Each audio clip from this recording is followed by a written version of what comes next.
மதுபான கொள்கை வழக்கில் டெல்லி முதலமைச்சர் அரவிந்த் கெஜ்ரிவாலை ஜூலை 12ஆம் தேதி வரை நீதிமன்ற காவலில் வைக்க டெல்லி உயர்நீதிமன்றம் உத்தரவிட்டுள்ளது.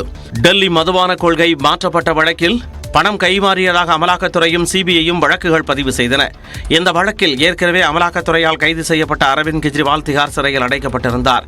அண்மையில் அவரை இதே வழக்கில் கைது செய்த சிபிஐ அதிகாரிகள் சிபிஐ தலைமை அலுவலகத்திற்கு அழைத்துச் சென்று விசாரணை நடத்தினர். இந்த சூழலில் சிபிஐ விசாரணைக்காக டெல்லி நீதிமன்றம் 3 நாட்கள் அவகாசம் அளித்திருந்தது. 3 நாட்கள் விசாரணை முடிந்த பின்னர் டெல்லி ரோஸ் அவென்யூ நீதிமன்றத்தில் ஆஜர்படுத்தப்பட்டார். அப்போது சிபிஐ தரப்பில் காவல் நீட்டிப்பு கோரப்பட்டது. இதையடுத்து ஜூலை 12ஆம் தேதி வரை நீதிமன்ற காவலை நீட்டித்து டெல்லி நீதிமன்றம் உத்தரவிட்டது. பின்னர் அரவிந்த் கெஜ்ரிவால் மீண்டும் திகார் சிறையில் அடைக்கப்பட்டார்.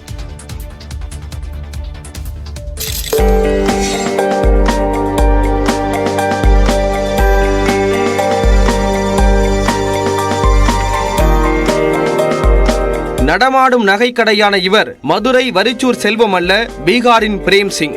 பீகார் மாநிலம் பாட்னாவைச் சேர்ந்த பிரேம் சிங் தனது உடலில் 5 கிலோவிற்கு மேல் நகைகளை அணிந்துள்ளார். மேலும் தனது பைக்கை 150 முதல் 200 கிராம் வரை தங்கத்தாலே அலங்கரித்துள்ளார் இந்த பிரேம் சிங்.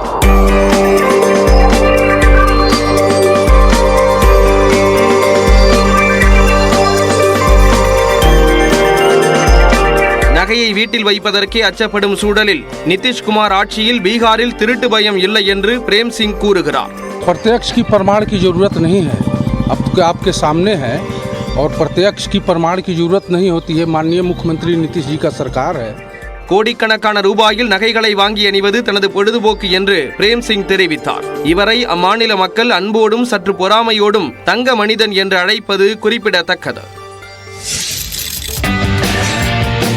யூரோ கோப்பை கால்பந்து தொடரில் ஜெர்மனி காலிறுதிக்கு முன்னேறிய நிலையில் நடப்பு சாம்பியன் இத்தாலி தொடரிலிருந்து வெளியேறியது. ஜெர்மனியில் நடைபெற்று வரக்கூடிய யூரோ கோப்பை தொடரில் பெர்லினில் நேற்றிரவு நடைபெற்ற நாக் அவுட் போட்டியில் இத்தாலி சுவிட்சர்லாந்தை எதிர்கொண்டது.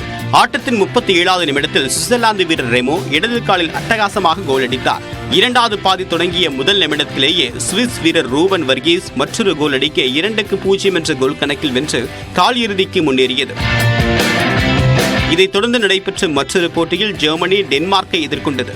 முதல் பாதி ஆட்டத்தில் ஜெர்மனி ஆதிக்கம் செலுத்திய போதும் கோல் ஏதும் விழவில்லை.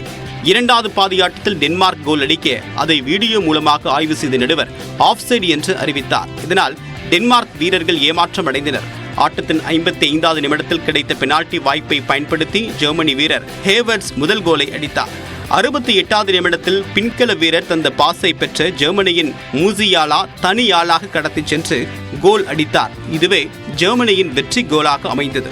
இந்த போட்டியின் போது மழை குறுக்கிட்டதால் ஆட்டம் சுமார் 20 நிமிடங்கள் தடைப்பட்டது.